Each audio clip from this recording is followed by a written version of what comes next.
Rarement une élection de mi-mandat aura attiré autant d'attention aux États-Unis. Elle correspond ni plus ni moins à un référendum sur la gouvernance du pays par Donald Trump en tant que président. Regardons ce qui est en jeu.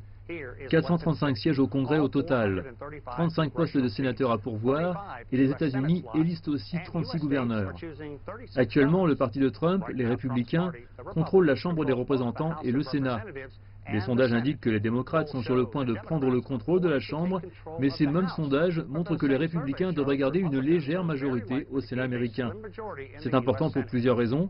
Parmi elles, le processus de redécoupage des circonscriptions électorales pourrait connaître un changement dramatique en 2020.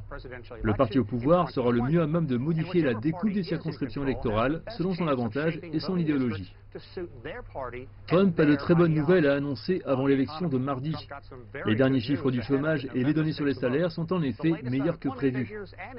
Les dirigeants républicains font pression sur Trump pour qu'il parle de la croissance économique et des bonnes nouvelles concernant l'économie américaine. Mais le président américain, durant sa tournée dans le pays, s'adressant à ses partisans, a surtout mis en avant sa répression contre l'immigration.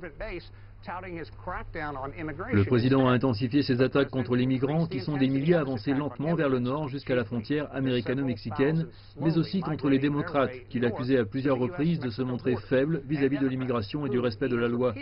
Les démocrates opposent à la campagne de Trump ses propres armes. L'ex-président américain Barack Obama est également en campagne en Floride, en Georgie et dans d'autres zones où la course électorale est tendue. Obama se montre brutal et critique Trump plus que jamais. Il dit qu'il ment simplement et sans honte.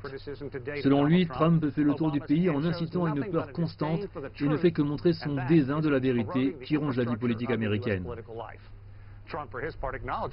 Trump, de son côté, reconnaît que l'élection à venir est vraiment un baromètre sur sa popularité et sur celle de sa gouvernance. Cependant, à seulement quelques jours du scrutin, il refuse d'être pris pour responsable si les démocrates prennent le contrôle de la Chambre des représentants. Il déclare qu'en cas de défaite, ce ne serait pas sa faute, ajoutant qu'il ne veut pas mener sa campagne partout.